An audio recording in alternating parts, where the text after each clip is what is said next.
Patrick Berg receives the ball from Nusa and runs to the box instead of shooting himself. He unselfishly passes to Erling Haaland to put Norway 2-1 up against the Ivory Coast.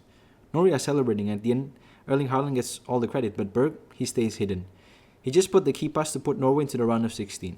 Let's talk about him. Who is Patrick Berg? Berg is unique in that he's a part of a third-generation family with his uncle, dad, and grandfather who all played in Bodo Glimt, a club in the Norwegian league. He captained Bodo, who won their first ever league title last season. He also was a part of a world team that beat Manchester City, Inter Milan, and Atlético Madrid in their run to the round of 16 in the Champions League. A remarkable season for them, with Berg at the heart of it. Berg formats as a player who is a deep-lying midfielder, but instead of a hard-nosed tackling one, he's a passing progressor who loves to carry the ball or pass the ball forwards. His role in the Norway national team reflects that. In Norway, he plays on the left of a midfield three, with Ødegaard and Sander Berge holding in the middle. His ball carrying and passing helped to set the tempo for Norway in the middle of the park, as they look to set up with their wingers high and wide, and Berg in the middle as their fullbacks make inverting runs inside. Off the ball, he's on the left side of the midfield of the 4-5-1 shape, as Norway defended like this, with Erling Haaland as a lone striker up front in both the games against Brazil and Ivory Coast. Berg likes to set the play and play progressively to his teammates. This one a quick bounce pass to Martin Ødegaard before he fired it to Nusa for Norway's first goal of the game. Berg is also a Norway set piece taker at times. Here he found Stroll for a free header from a corner. Berg also has a habit of running into the box at the start of his pass to Erling Haaland for the second goal for Norway against Ivory Coast. He also had a run against Brazil into the box as he put it in the back of the net, only to be disallowed as Sorloth was offside. And the stats highlight his performances. He supplied 2 assists, but also a remarkable 89.4% pass accuracy with 16 defensive contributions, and 4 successful dribbles, all at 100%.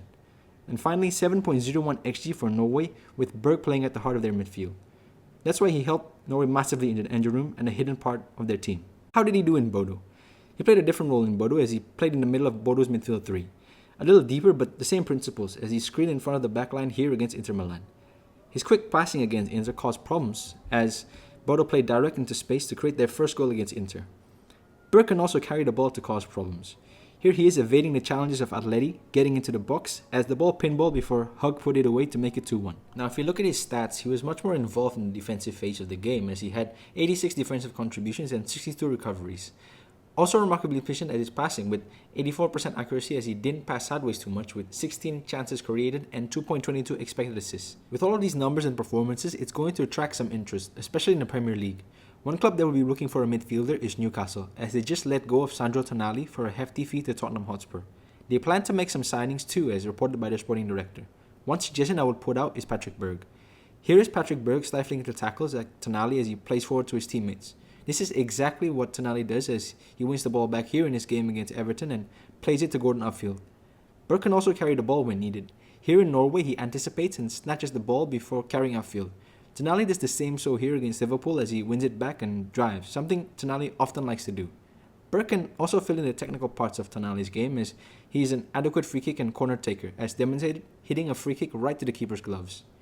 Now looking at the data, we can see how remarkably similar Tonali and Berg's profiles are to each other. Both are engines who can also be a creative force, as Berg replicates Tonali's defensive work rate, chances created, and shots attempted. So that's why I think Berg is a great replacement for Tonali in the Newcastle engine room. So that's all about Patrick Berg, a hard-working but creative midfielder at the heart of Norway's midfield. That is all for the breakdown.